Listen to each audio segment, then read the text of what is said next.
Bab 1791, Keputusan David. Bosla dan 5 tersisa. Hanya David, Lorraine, dan Nova yang tersisa di tempat kejadian. Saudari Nova, sekarang keempat wanita tua itu sudah mati, saya percaya bahwa tidak akan ada lagi orang hilang di alam suci di masa depan. Mulai sekarang, sekolah ubin kaca berwarna-warni akan diserahkan kepada Anda. Saya harap Anda bisa pimpin semua orang untuk mengembalikan kejayaan sekolah ubin kaca berwarna-warni, kata David. Terima kasih Tuan David. Nova membungkuk kepada David. Ini adalah ucapan terima kasih yang tulus. Itu tidak didasarkan pada kekuatan David. Jika bukan karena David, dia mungkin tidak pernah tahu rahasia dari 4 tetua tertinggi. Tunggu sampai putra dari 4 tetua tertinggi bangun. Sesuatu akan terjadi. Kemana sekte ubin kaca berwarna-warni akan pergi pada akhirnya? Itu semua adalah misteri. Terima kasih, Tuan David. Beberapa pejabat tinggi lainnya mengikuti. Mereka tidak tahu sebanyak Nova. Tetapi sekte ubin kaca berwarna-warni telah didirikan selama bertahun-tahun, kecuali untuk 4 tetua tertinggi dari tingkat suci sejati, tidak ada dari mereka yang memiliki tingkat suci, yang jelas tidak masuk akal. Tanpa diduga, keempat tetua yang diam-diam memimpin orang-orang kudus ini ke daerah terlarang dan mengorbankan mereka untuk tuan muda mereka. Berapa banyak senior sekte yang telah menghabiskan seluruh hidup mereka akhirnya mencapai ranah orang suci, berpikir bahwa masa depan akan cerah, tetapi mereka telah menjadi makanan bagi orang lain. Betapa tidak relanya mereka ketika mereka sekarat. Nah sekarang, kebenarannya terungkap. Sekolah ubin kaca berwarna-warni akhirnya bisa menembus awan dan kabut untuk melihat langit yang cerah. Semua ini berkat David. Saudari Nova, Anda tidak perlu bersikap sopan. Bahkan, saya harus mengucapkan terima kasih. Jika saya tidak membuat kesepakatan dengan Anda, saya tidak akan datang ke sini hari ini. Begitu Jimmy benar-benar menyerap tubuh pesona dan kembali ke puncak, segalanya akan berakhir. Tidak ada yang tahu ke langkah mana itu akan berkembang, dan Anda memiliki banyak pujian karena mampu menghentikan ancaman sejak awal. Lorraine juga berdiri saat ini, membungkuk dan berterima kasih, terima kasih, David. Terima kasih, Saudari Nova. Dia bisa bertahan karena 2 orang di depannya ini, kalau tidak dia akan menjadi makanan orang lain. Sama-sama, Saudari Lorraine. Saya tidak menyangka hal ini akan terjadi. Itu semua karena kekuatan Tuan David. Nyatanya, jika saya tahu yang sebenarnya, saya tidak akan membiarkan Tuan David mengambil risiko. Untungnya, Tuan David cukup kuat, jika tidak, konsekuensinya tidak dapat diprediksi. Seperti yang dikatakan Nova, dia juga ketakutan. Siapa yang mengira bahwa pembangkit tenaga listrik tingkat dewa palsu setengah langkah dari peradaban tingkat 9 sedang tidur di area terlarang? Kalau saja dia tahu sebelumnya. Dia tidak akan pernah memberitahu David. Pada saat yang sama, Nova juga merasa ngeri dengan kekuatan sejati David. Saya masih ingat ketika David dibawa kembali oleh Penatua Celeste, dia hanyalah seorang anak kecil yang baru saja memasuki alam abadi. Sudah berapa lama? Bahkan setengah langkah tingkat dewa palsu terlipat di tangannya. Dia hanyalah putra terpilih yang sebenarnya. Itu dikirim oleh surga untuk menyelamatkan Star Void Realm. Nova bahkan tidak khawatir dengan serangan klan Levin 300 tahun kemudian. Dia merasa bahwa David pasti akan melindungi Star Void Realm. 300 tahun. Cukup bagi David untuk melewati rintangan tingkat dewa palsu setengah langkah dan menjadi pembangkit tenaga dewa yang nyata. David adalah penyelamatku, dan Sister Nova juga menyelamatkanku secara tidak langsung. Aku harus berterima kasih kepada kalian berdua, kata Lorraine sambil tersenyum. Tuan David, mengapa kita tidak keluar dari sini dulu? Pergi ke sekte ubin kaca berwarna-warni, dan Saudari Lorraine akan memberitahu kita tentang pengalamannya di area terlarang, dan bagaimana Anda menemukan bahwa keempat tetua memiliki motif tersembunyi. Nova menyarankan. Oke, kalau begitu ayo pergi dari sini dulu.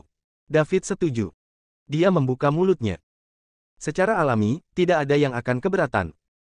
Sekelompok orang meninggalkan area terlarang dan kembali ke area tempat tinggal dari sekte kaca berwarna-warni. Nova menemukan sebuah ruangan. Ketiganya duduk bersama. Lorraine mulai berbicara tentang apa yang terjadi setelah dia memasuki area terlarang. Dari latihan normal di awal, hingga keempat saudari melakukan teknik terlarang untuk membantunya meningkatkan kekuatannya. Kemudian, ketika keempat saudara perempuan lemah, dia mengikuti mereka ke kedalaman area terlarang dan menemukan rahasia di dalamnya. Pada akhirnya, saya mengetahui kebenaran umum tentang masalah ini dari mulut 4 guru. Lorraine tidak mau menyerahkan hidupnya dan menjadi korban. Kedua belah pihak bertempur. Membalikkan area terlarang. Nova yang khawatir dan lainnya. Kemudian Jimmy bangun. Pada saat kritis, David tiba. Setelah mendengarkan narasi Lorraine, David dan Nova memahami alasan tiba-tiba melonjaknya kekuatan satu sama lain. Ternyata itu adalah 4 pembangkit tenaga tingkat suci sejati yang mengorbankan satu tingkat sebagai gantinya. Hal gila seperti itu hanya bisa dilakukan oleh saudara keempat perempuan yang setia. Agar anakku bangun. Pertama, dia merusak dirinya sendiri satu tingkat, dan kekuatannya turun dari tingkat santo sejati ke tingkat santo palsu, dan kemudian dia mendedikasikan dirinya untuk membiarkan Jimmy menyerap dan pulih dari cedera. Saya benar-benar tidak tahu sub ekstasi apa yang dituangkan Jimmy ke dalamnya. Saya belum bangun selama lebih dari 1 juta tahun. Mereka mungkin telah dicuci otak sejak kecil, tetapi di hati keempatnya, Jimmy adalah segalanya bagi mereka dan motivasi bagi mereka untuk hidup. Bahkan dengan mengorbankan dirinya sendiri. Faktanya, orang seperti ini adalah yang paling menakutkan. Anda bahkan dapat menyerahkan hidup Anda sendiri. Saya benar-benar kehilangan diri saya sendiri. Nova berpikir bahwa Lorraine, seperti David, berasal dari planet yang sama dan sangat berbakat. Tanpa diduga, keempat tetua tertinggi yang menggunakan teknik terlarang untuk memperbaikinya.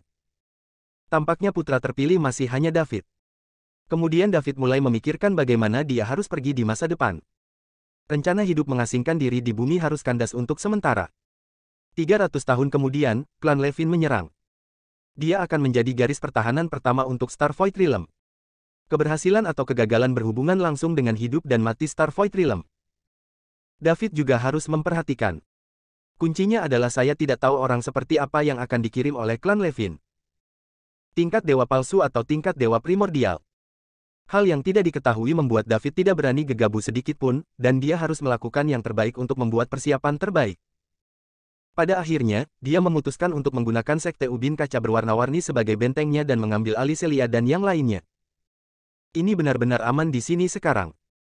Suasana kultivasi juga sangat bagus. Sister Celeste dibesarkan di sini, dan dia seharusnya sangat senang tinggal di sini. Saudari Nova, aku ingin membawa saudari Celeste dan Celia kembali untuk tinggal di sekolah ubin kaca berwarna-warni, bagaimana menurutmu? Tanya David. Oke, tentu saja. Tuan David, jangan khawatir, saya pasti akan mengajari mereka dengan baik dan membiarkan mereka semua mencapai keadaan abadi, jawab Nova dengan gembira. Dia berharap David akan membawa semua orang kembali ke sekolah ubin kaca berwarna-warni. Dengan cara ini, David pasti akan tinggal di sini. Tingkat dewa palsu setengah langkah. Itu juga satu-satunya di Starvoid Realm. Begitu David tinggal di sini, sekte ubin kaca berwarna-warni akan menjadi tanah suci alam Void Bintang. Tidak apa-apa, aku akan mengambilnya nanti, dan aku akan menyusahkan Sister Nova di masa depan. Tidak masalah. Nova tersenyum di seluruh wajahnya. Saudari Nova, jangan panggil aku Tuan David, itu terlalu wajar, kamu harus memanggilku David. Kalau begitu, baiklah. Nova setuju setelah memikirkannya. Berdasarkan pemahamannya tentang David, pihak lain bukanlah tipe orang yang peduli dengan hal-hal kecil seperti itu. Menelepon Tuan David memang membuat sedikit jarak antara kedua pihak.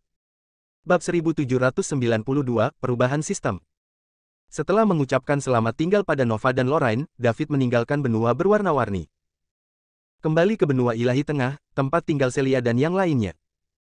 Saya secara singkat memberitahu semua orang apa yang terjadi pada sekolah ubin kaca berwarna-warni. Tapi agar tidak membuat khawatir semua orang. Davidin menolak fakta bahwa Jimmy berasal dari peradaban tingkat 9, dan bahwa klan Levin mungkin akan menyerang 300 tahun kemudian. Dia hanya mengatakan bahwa keempat saudara perempuan dan Jimmy bukan dari Starvoid Realm. Ada ledakan teriakan dari semua orang. Mereka semua adalah murid dari sekte ubin kaca berwarna-warni. Ternyata keempat tetua tertinggi itu bukan dari Starvoid Realm. Ternyata orang-orang suci yang dibudidayakan oleh sekte tersebut selama bertahun-tahun semuanya dikorbankan untuk tuan muda mereka oleh para tetua. Ternyata mereka mengolah saudari Celeste menjadi korban terakhir setelah adikku Hong menjadi orang suci. Ini mengerikan. Itu femme fatale. Semua orang merasa tidak berharga untuk senior sekte yang dikorbankan. Berjuang sepenuh hati untuk sekte. Pada akhirnya, inilah hasilnya. Celeste mendengar bahwa keempat saudara perempuan berasal dari peradaban alien dan sekarang sudah mati. Ekspresinya terlihat sedikit rumit. Saya tumbuh bersama mereka berempat. Tidak mungkin untuk mengatakan bahwa tidak ada emosi. Tuan mengolah dirinya untuk mengorbankan dirinya sendiri, dan satu-satunya rasa bersalah di hati Lorraine menghilang. Sekarang dia telah melepaskannya sepenuhnya. David juga mengatakan bahwa dia tidak akan kembali ke bumi untuk saat ini. Celia dan yang lainnya juga tidak peduli. Bagaimanapun, selama Anda mengikuti David, tidak masalah di mana Anda berada. Setelah menjemput semua orang, David pergi ke sekte berwarna-warni. Setelah semuanya beres, David masih harus bersiap untuk kembali ke bumi sekali. Setidaknya beberapa produk teknologi tinggi dari Starvoid Realm harus dibawa kembali agar bumi juga bisa berkembang. Terutama dalam hal gen, reagen dan obat-obatan yang dapat meningkatkan umur panjang. Dia tidak mau menunggu sampai dia kembali ke bumi dalam 300 tahun, karena keadaan sudah berubah. Di bumi mana manusia bisa hidup selama 300 tahun? Jika Anda tidak mengirimkan kembali hal-hal yang dapat mengubah gen dan memperpanjang umur. 300 tahun kemudian, bumi akan digantikan oleh sekelompok orang lain. Orang yang akrab sudah lama menjadi tulang kering.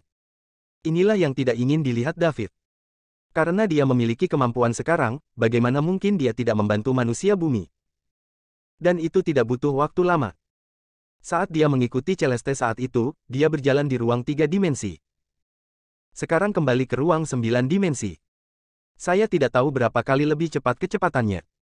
Kemudian David memberitahu Eliza bahwa dia menginginkan beberapa obat pengubah gen. Dengan kekuatan perusahaan tumpah ruah. Untuk terlibat dalam hal-hal paling rendah ini, tidak perlu memiliki sebanyak mungkin. Meskipun Eliza penasaran untuk apa David akan menggunakannya. Tapi tidak akan bertanya. Apa yang David jelaskan? Jalankan saja. Tidak perlu bertanya begitu jelas. Karena apa yang terjadi di sekolah ubin kaca berwarna-warni, tidak banyak orang yang hadir, dan David menyuruh semua orang untuk tidak menyebarkannya. Jadi belum menyebar. Mereka yang tahu adalah mereka yang hadir. Dengan penjelasan David, tidak ada yang berani menyebarkannya. Eliza masih tidak tahu bahwa David telah menjadi satu-satunya pusat kekuatan tingkat dewa palsu setengah langkah di alam Starvoid. Semuanya sudah siap. David mengunci dirinya di kamar. Ambil napas dalam-dalam. Sistem telah berhasil ditingkatkan. Dia ingin membuka sistem untuk melihat bagaimana mendapatkan poin dewa untuk terus meningkatkan kekuatannya. Ini tidak hanya terkait dengan hidup dan mati Starvoid Realm, tetapi juga untuk keselamatan David sendiri. Buka panel sistem. Sebuah teks besar muncul. Pemutahiran sistem selesai, dan telah berhasil terhubung ke jaringan domain Linglan dari tingkat peradaban ke-9. Setelah pemutahiran ini, sistem telah menyelesaikan semua pemutahiran. Namun, menurut aturan, sistem masih bisa mengalami evolusi terakhir. Untuk memenuhi persyaratan evolusi akhir sistem, tuan rumah perlu mengumpulkan 3 artefak utama yang tersebar di alam semesta. 3 artefak itu adalah kapak pembuka langit, palutor, dan busur menembak matahari. Saat ini, tuan rumah sudah memiliki palutor. Dia hanya perlu menemukan kapak pembuka langit dan busur menembak matahari untuk memulai evolusi pamungkas sistem. Evolusi pamungkas sudah selesai, dan sistem akan mengungkapkan misteri alam semesta. Silakan menantikannya dari tuan rumah. David melihat pengantar yang diberikan oleh sistem dan berpikir keras. Tampaknya peradaban tingkat 9 telah mencapai puncaknya. Tidak ada cara untuk meningkatkan sistem. Adapun fakta bahwa ketiga artefak tersebut dapat memulai evolusi akhir dari sistem, hal itu telah diingatkan ketika sistem mendeteksi Thor's Hammer di pelelangan perusahaan perdagangan Cornucopia. Sekarang David sangat penasaran. Apa misteri alam semesta? Seberapa besar alam semesta? Bagaimana itu terbentuk? Apa yang ada di luar alam semesta? Menggelengkan kepalanya, David untuk sementara meletakkan pemikiran ini di belakangnya. Mari kita selesaikan krisis langsung terlebih dahulu. Ini masih awal untuk evolusi pamungkas. Dan alam semesta begitu besar sehingga hampir tidak terbatas. Semoga beruntung bisa bertemu Thor's Hammer. Di mana dia bisa menemukan kapak pembuka langit dan busur penembak matahari lainnya. Ini jauh lebih sulit daripada menemukan jarum di tumpukan jerami. Ini sangat tidak realistis. David juga tidak ingin mengejar hal-hal ilusi seperti itu. Jika Anda bisa bertemu, Anda akan bertemu. Bahkan jika Anda tidak dapat memenuhinya. Antarmuka sistem muncul, dan kemudian informasi terbaru David muncul. Tuan rumah, David Liddell. Saldo, 100 kuadriliun, mata uang spiritual. Fisik, peringkat ke-10 dari Raja Suci, dapat ditingkatkan dengan 100 poin dewa. Roh, peringkat ke-10 Raja Suci, dapat ditingkatkan dengan 100 poin pahlawan ilahi. Kekuatan tempur, tingkat dewa palsu setengah langkah. Keterampilan tempur, Void God Fist lengkap, patah kong palem lengkap, ilmu pedang pemecah jahat lengkap. Keterampilan, pengobatan Somerland kuno penyempurnaan. Poin dewa, 0. Keahlian khusus, teknik cloning tingkat 3. David menatap informasinya dengan hati-hati untuk sementara waktu, dan tampaknya kecuali untuk memperbarui mata uang dan saldo, tidak banyak perubahan dari sebelumnya. Mata uang Linglan harus menjadi mata uang virtual dari domain Linglan peradaban tingkat 9. Sama seperti yang dipikirkan David. Sistem melompat lagi. Antarmuka baru muncul. Pengenalan besar lainnya. Peradaban tingkat ke-9 domain Linglan telah menyelesaikan dunia virtual besar yang disebut Sangkar Roh. Selama Anda dapat terhubung ke jaringan domain Linglan, Anda dapat menggunakan peralatan khusus untuk memasukkan kekuatan spiritual, kekuatan jiwa ke dalam Sangkar Roh. Di dunia Sangkar Arwah, semua orang bisa hidup, belajar, dan bertarung seperti dunia nyata, dan tidak ada bedanya dengan dunia nyata. Di saat yang sama, Sangkar Arwah juga memiliki peran yang sangat besar, dan juga tempat bagi semua ras untuk berbondong-bondong dan mencoba yang terbaik untuk masuk. Begitu Anda memasuki Sangkar Roh, kekuatan spiritual, kekuatan jiwa Anda akan ditempa, mencapai efek pertumbuhan yang cepat. Seperti yang kita ketahui bersama, kekuatan mental, kekuatan jiwa adalah hal yang paling sulit untuk ditingkatkan. Pada awal desain Sangkar spiritual, tujuannya adalah untuk melatih kekuatan mental, kekuatan jiwa. Dengan optimalisasi terus-menerus, efeknya adalah menjadi lebih baik dan lebih baik. Sekarang Sangkar spiritual telah menjadi dunia aktivitas manusia terbesar kedua di wilayah Linglan, kekuatan yang tak terhitung jumlahnya telah mengakar di dalamnya, untuk menempati posisi yang lebih baik, sehingga kekuatan spiritual, kekuatan jiwa, dari anggota klan dapat dilatih dengan lebih baik, dan bahkan ada ras yang tak terhitung jumlahnya yang telah mematahkan kepala mereka. Saya ingin tetap berada di Sangkar Roh. Apakah tuan rumah memasuki Sangkar Roh? Dua pilihan. Ya atau tidak. Bab 1793, Kandang Roh. David melihat pengenalan sistem, dan pikirannya sedikit bingung. Kandang jiwa. Dunia virtual yang dibangun oleh domain Linglan dari peradaban tingkat 9. Bisakah Anda memasukkan kekuatan spiritual Anda ke dalamnya, hidup, belajar, dan bertarung di dalamnya? Apakah ini mirip dengan ilusi spiritual? David telah memasuki ilusi spiritual, tidak sekali atau dua kali. Selain itu, dia juga melakukan hal yang tak terlukiskan dengan Celeste. Dia sangat menyadari realitas ilusi spiritual. Ingat saat pertama kali Anda dipaksa melakukannya, rasanya lebih nyata daripada dunia nyata. Seseorang benar-benar membangun dunia virtual yang begitu besar. Itu benar-benar layak menjadi peradaban tingkat 9. Metode semacam ini adalah dunia virtual bintang budaya tingkat ke-7, dan bahkan sanjungan tidak dapat mengikuti. Dan sesuai dengan pengenalan sistem. Selama kekuatan spiritual memasuki Sangkar Roh, ia dapat mencapai efek melatih kekuatan spiritual dan membuatnya berkembang pesat. Lalu, bukankah semua orang bergegas ke Sangkar Roh begitu mereka punya waktu? Tingkatkan kekuatan mental. Siapa yang tidak tahu bahwa pada tahap kultivasi selanjutnya, semakin kuat kekuatannya, semakin besar efek kekuatan mentalnya. Sesuatu yang meningkatkan kekuatan spiritual. Belum lagi berharga, kuncinya adalah terlalu langka. Setiap kali muncul, itu akan menarik kekuatan yang tak terhitung jumlahnya untuk memperjuangkannya. Dalam situasi ini, siapa yang tidak ingin memasuki Sangkar Roh untuk meningkatkan kekuatan spiritual mereka? Pantas saja Sangkar Roh bisa menjadi dunia terbesar kedua di domain Linglan. Ada efek seperti itu. Orang bodoh tidak mau masuk. Tiba-tiba mata David berbinar. Karena Sangkar Roh tidak berbeda dengan dunia nyata, ia dapat hidup, belajar, dan bahkan bertarung di dalamnya. Jadi apakah mungkin untuk menyelesaikan transaksi mata uang Lingsu di dalamnya, mendapatkan poin kebanggaan ilahi? Jika kamu bisa. Untuk David, ini pasti berita bagus. Karena dia tidak perlu pergi ke Linglan Realm, tetapi hanya di Star Void Realm, dan kekuatan spiritualnya memasuki Sangkar Roh, dia dapat mengeluarkan uang untuk mendapatkan poin dewa untuk meningkatkan kekuatannya. Yang terbaik adalah meningkatkan kekuatan secara ekstrim sebelum serangan klan Levin. Pada saat itu, klan Levin tidak perlu khawatir. David menekan kegembiraannya. Saya pilih ya. Dia ingin memasuki Sangkar spiritual untuk melihatnya. Bisakah itu dikonsumsi di dalamnya? Ini akan mempengaruhi rangkaian tindakan selanjutnya. Setelah setuju untuk memasuki Sangkar Roh, David merasa matanya menjadi gelap. Segera setelah itu, dunia berputar sebentar, seolah-olah tubuh itu melayang di udara.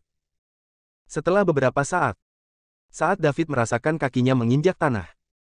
Membuka matanya. Yang menyambutnya adalah mulut berdarah. Sebelum David bisa bereaksi, dia langsung menggigitnya, dengan bau busuk. Bisakah Nima ini menanggungnya? David menutupi hidungnya, menghindari mulut berdarah, tubuhnya muncul di sampingnya, dan kemudian meninju kepala besar itu. Ledakan. Setelah kecelakaan itu, Kepala yang dipukulnya terbang keluar dengan cepat bersama tubuhnya, berguling beberapa kali 360 derajat berturut-turut, menjatuhkan beberapa pohon besar dengan diameter lebih dari 1 meter, dan akhirnya berhenti. Baru saat itulah David melihat dengan jelas apa yang baru saja menyerangnya. Ternyata itu adalah piton raksasa. Panjangnya mencapai puluhan meter. Mereka hampir sempurna. Pada saat ini, David meninju ular piton raksasa itu hingga meratakan kepalanya, darah bercampur otak mengalir keluar dari mulut yang tertutup, itu benar-benar mati. Kekuatan-kekuatan di sangkar spiritual adalah cerminan dari kekuatan-kekuatan spiritual di dunia nyata. Itu adalah semakin kuat kekuatan spiritual di dunia nyata, semakin kuat kekuatannya setelah memasuki sangkar roh. Dengan bantuan sistem, kekuatan mental David ada di dunia nyata, yang termasuk dalam level bug. Setelah memasuki sangkar spiritual, tentunya tidak mungkin menjadi lemah. Melihat piton mati di depannya, David mengangkat tinjunya tanpa berkata-kata. Baru saja dia tidak mengerahkan banyak kekuatan sama sekali. Akibatnya, dia meninggal secara tak terduga. Boa konstriktor tampak agak mengintimidasi. Sisik di sekujur tubuh berwarna putih keperakan, dan ada 2 tanduk berukuran hampir 10 cm di kepala. Saya khawatir ini akan berkembang. Saya tidak berharap itu menjadi sangat ceroboh. Benar-benar perhiasan. David tidak tahu. Ini bukan piton biasa. Itu adalah naga masa depan yang berubah dari ular piton raksasa. Meski bukan naga sungguhan, tapi ada juga karakter naga di atasnya. Itu adalah penguasa daerah ini. Ketika saya melihat David muncul tiba-tiba, piton mengira makanannya sendiri telah tiba. Ia telah memakan banyak manusia. Setiap yang dimakan baik untuk pertumbuhannya. Pada akhirnya, saya tidak menyangka akan menendang pelat besi kali ini, dan jatuh ke jungkir balik besar, yang diselesaikan dengan pukulan ringan. Menggelengkan kepalanya, David berhenti memperhatikan piton raksasa itu dan mulai melihat sekeliling. Banyak pohon yang menjulang tinggi menjulang di sekitarnya. Sepertinya itu harus menjadi hutan perawan. Ini kandang spiritual. Dia mengangkat tangannya. Letakkan tangan kanan Anda di punggung tangan kiri, pegang kulitnya, dan putar dengan kuat. Mendesis. David tersentak. Sakit naik kuda. Sangat nyata. Berjalan di depan mayat piton raksasa, David mengulurkan tangan dan menyentuh sisik perak putih yang lain, lalu merobek sepotong. Lemparkan ke depan dengan ringan. Sisik-sisik itu berputar dan terbang keluar, menusuk pohon besar dengan diameter 2 meter, dan terus terbang ke depan tanpa henti, hingga melewati beberapa pohon besar, lalu terjun ke pohon dengan diameter setidaknya 5 meter. Keluar. Sangat lembut. Juga sangat tajam. Hanya sisik di tubuhnya yang bisa mencapai efek seperti itu, ular ini seharusnya tidak lemah. Kenapa begitu bodoh? David sedikit bingung. Setelah memikirkannya, saya tidak bisa memikirkan trik apapun. Sudahlah. Ayo pergi dulu. Menemukan kota untuk melihat apakah Anda dapat berdagang adalah hal terpenting saat ini. Dengan satu lompatan, David menghilang. Tidak lama setelah David pergi, sebuah tim yang terdiri dari 5 atau 6 orang berjalan dengan hati-hati dan perlahan. Kakak, kenapa aku merasa ada yang salah? Sepanjang jalan sepi sekali, mungkinkah kita tersesat ke wilayah monster tingkat penguasa? Salah satu dari mereka bertanya dengan hati-hati. Suara itu terdengar bergetar. Buta, apa yang kamu bicarakan? Aku akrab dengan daerah ini. Di mana ada binatang tingkat tuan? Mereka semua adalah binatang tingkat rendah, jawab pria terkemuka itu. Hanya saja suaranya tidak terlalu percaya diri. Jelas, dia tidak percaya apa yang dia katakan. Kakak, kamu tidak akan menyakiti kami. Aku tidak ingin mati, aku hanya ingin mencari beberapa bahan obat untuk kembali dan meningkatkan kekuatan spiritualku, sehingga aku bisa lebih percaya diri saat menerobos. Apa gunanya aku menyakitimu? Dan menyakitimu adalah merugikan diriku sendiri. Siapa yang tidak ingin menemukan hal-hal baik untuk kembali? Tempat-tempat di luar telah diinjak-injak, di mana ada hal-hal baik. Jika kamu ingin harta karun, Anda harus pergi ke hutan lebat di kedalaman. Apakah Anda memahami kebenaran mencari kekayaan dan bahaya? Aku mengerti. Tapi aku tidak ingin mati. Siapa yang ingin mati? Apakah saya ingin mati? Beberapa orang berbicara dengan hati-hati saat mereka berjalan.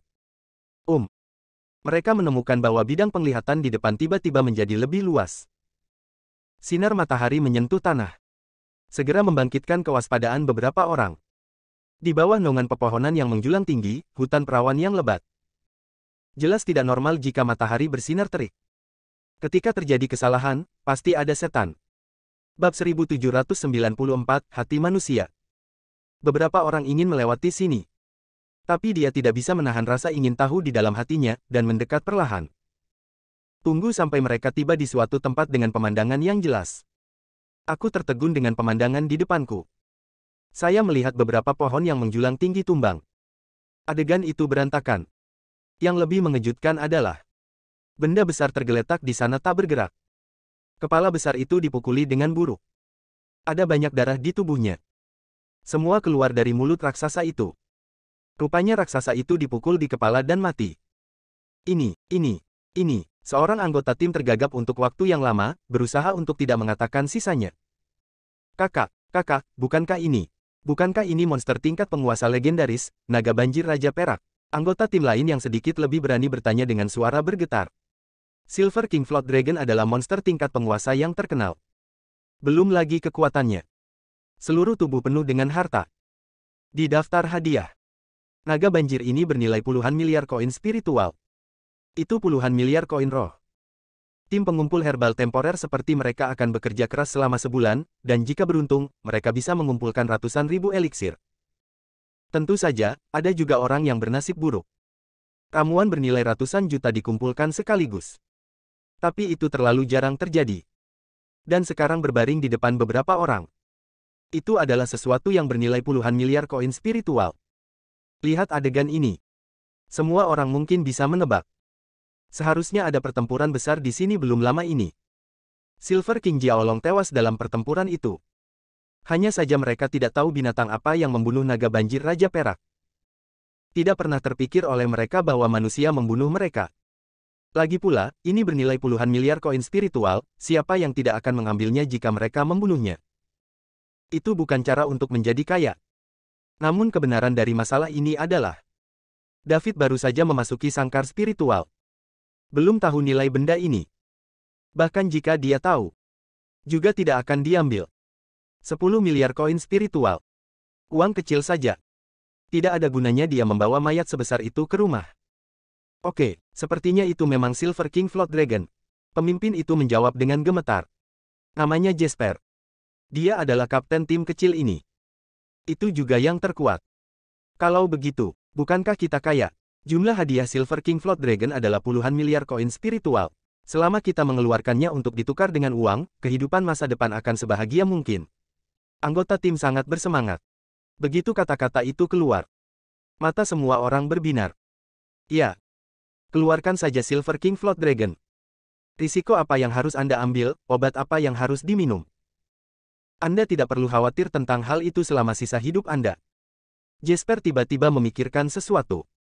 Dengan perubahan besar di wajahnya, dia berkata, ayo bawa mayatnya. Baru saja ada pertempuran besar di sini. Melihat penampilan naga banjir Raja Perak, dia seharusnya sudah mati belum lama ini. Mungkin pembunuh lainnya yang membunuh naga banjir Raja Perak masih ada di sini. Jika kita bertemu di sekitar ini, tidak ada dari kita yang bisa lari, dan kita semua akan mati. Begitu kata-kata itu keluar, setiap orang memiliki ekspresi ketakutan di wajah mereka. Berpikir bahwa pembunuh yang bisa membunuh Silver King Flood Dragon ada di dekatnya. Embusan udara dingin menerpa Tian Linggai dari telapak kakinya.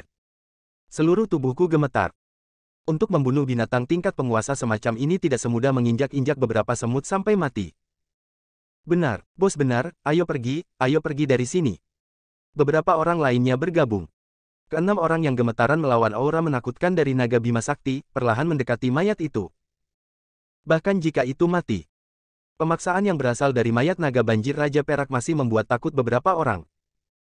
Datang ke mayat. Jesper berjongkok dan ada sedikit darah di tangannya. Masih panas. Ada rasa dingin lain di hatiku. Benar saja, dia baru saja meninggal belum lama ini. Sekarang dia tidak dapat menahan diri untuk mengambil langkah, dan ingin berbalik dan melarikan diri dari sini. Orang bisa memikirkan nilai Silver King Flood Dragon.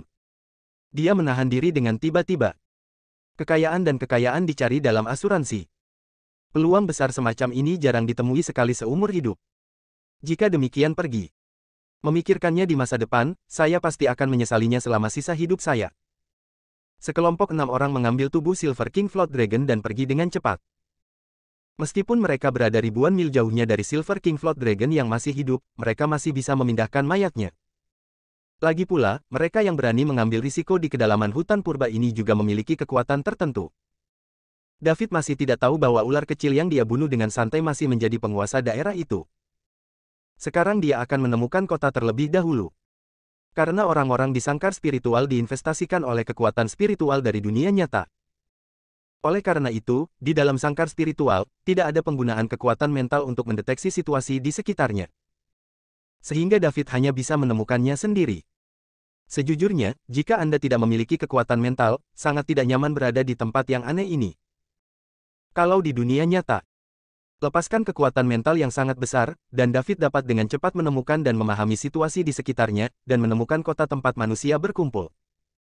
Tapi sekarang, dia hanya bisa berkeliaran di hutan purba seperti ayam tanpa kepala. David juga ingin terbang langsung ke langit. Tetapi dia menemukan bahwa setelah mencapai ketinggian tertentu, dia dibatasi. Sepertinya ada kekuatan di sangkar spiritual yang mencegah manusia terbang terlalu tinggi. Itu mungkin telah dirumuskan oleh perancang sangkar spiritual. Tanpa pilihan lain, David tidak punya pilihan selain terus mencari sendiri. Setelah bergerak ke arah yang saya putuskan untuk waktu yang lama, saya merasa ada yang tidak beres. Dia merasa selama dia mengidentifikasi arah, dia bisa keluar jika dia terus berjalan. Akibatnya, saya sudah lama tidak meninggalkan hutan perawan. David tahu bahwa dia harus semakin dalam. Kemudian berbalik dan kembali dengan cara yang sama. Ketika dia kembali ke tempat dia turun, David menemukan bahwa tubuh ular kecil yang dia bunuh telah hilang. Periksa lagi. Ada jejak kaki manusia di sekitar. Penemuan ini membuatnya sangat gembira. Karena ada jejak kaki manusia, itu membuktikan bahwa seseorang pernah ke sini. Apalagi orang-orang ini mengambil tubuh ular kecil itu, dan menyeretnya pergi, ada noda darah dan bekas yang jelas diseret di sepanjang jalan. Anda hanya perlu mengikuti, dan Anda bisa keluar dari hutan purba ini. Tahan kegembiraannya. David dengan cepat mengikuti tanda itu dan pergi. Pada saat ini, tim beranggotakan 6 orang yang baru saja mengambil Silver King Float Dragon telah tiba di tepi hutan. Setelah meninggalkan hutan, melangkah lebih jauh dan Anda akan sampai di kota terdekat. Hal yang aneh adalah, jelas tim beranggotakan 6 orang. Sekarang hanya tersisa 1 orang. Itu adalah Kapten Jasper. Dia menyeret ekor Silver King Float Dragon dan bergerak maju selangkah demi selangkah. Tubuh kelelahan. Senyum di wajahnya menjadi lebih cerah dan cerah. Segera dia akan menjadi pahlawan pembunuh naga, disembah oleh banyak orang, dan kemudian menjual naga banjir Raja Perak baik di dunia nyata maupun di sangkar spiritual, dia tidak akan khawatir tentang uang dan wanita cantik dalam hidup ini. Semakin Anda memikirkannya, semakin besar senyum di wajah Anda. Baru di jalan. Untuk memonopoli seluruh Silver King Float Dragon, Jasper membunuh kelima orang lainnya. Telah dijelaskan secara lengkap bahwa dalam menghadapi kepentingan, hubungan apapun dapat dikhianati. Jika tidak, itu hanya bisa menunjukkan bahwa minat saja tidak cukup. Meski tim mereka sudah lama tidak terbentuk, mereka juga telah mengalami ujian hidup dan mati. Tak disangka, setiap orang telah berhasil berbagi kesulitan, namun belum melewati rintangan berbagi kebahagiaan. Ini benar-benar memalukan.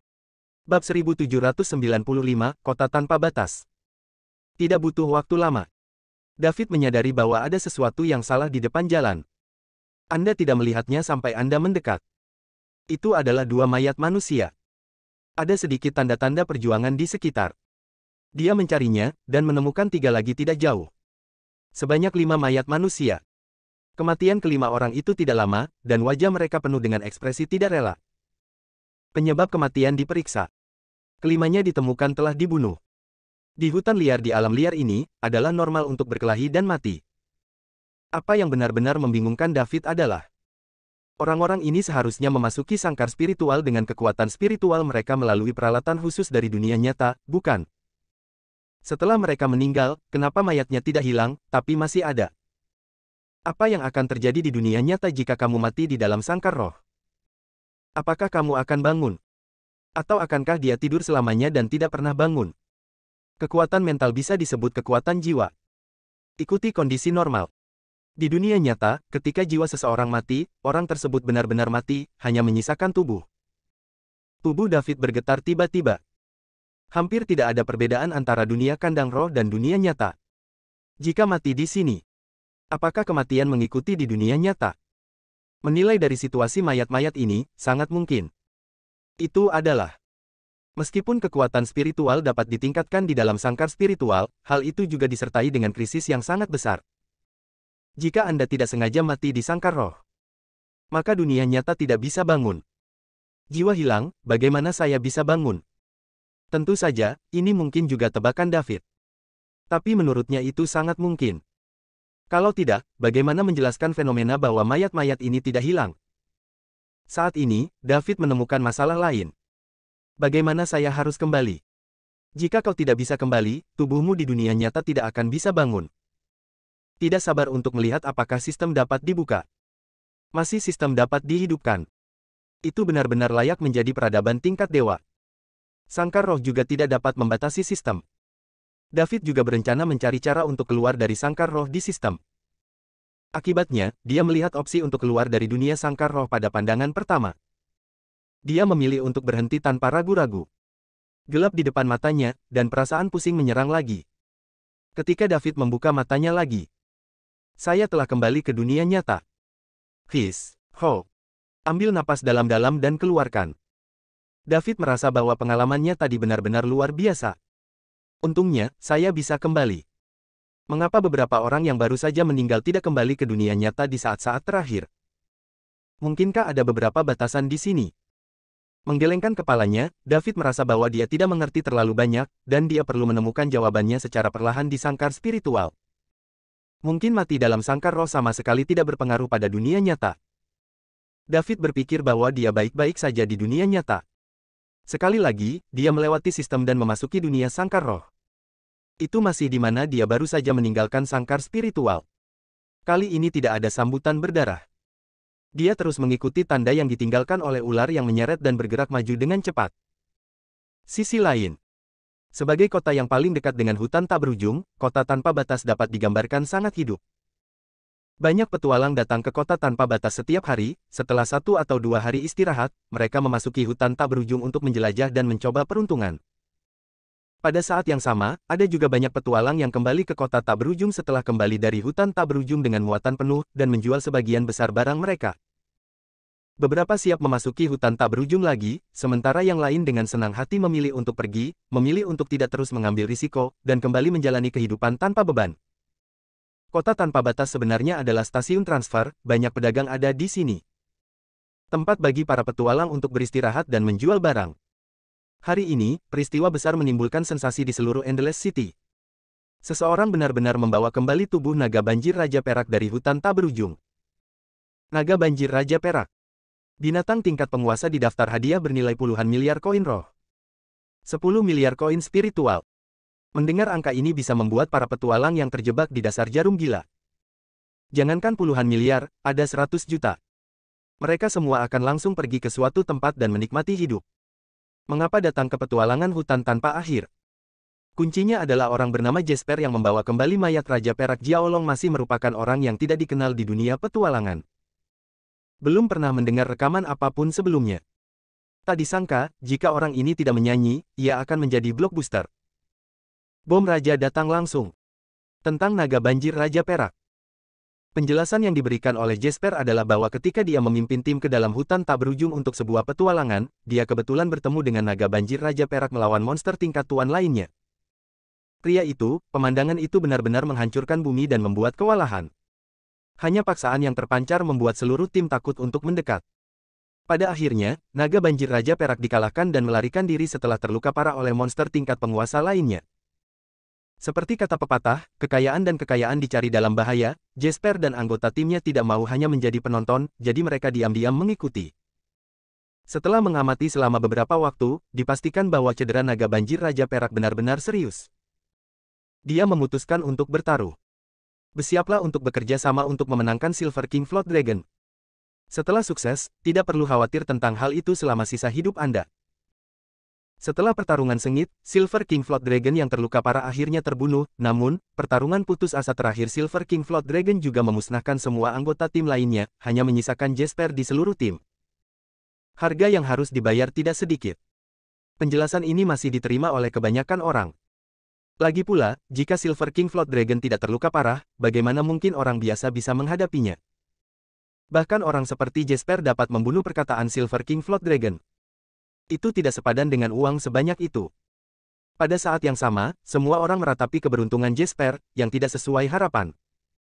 Seluruh tim sudah mati, dan dia satu-satunya yang masih hidup.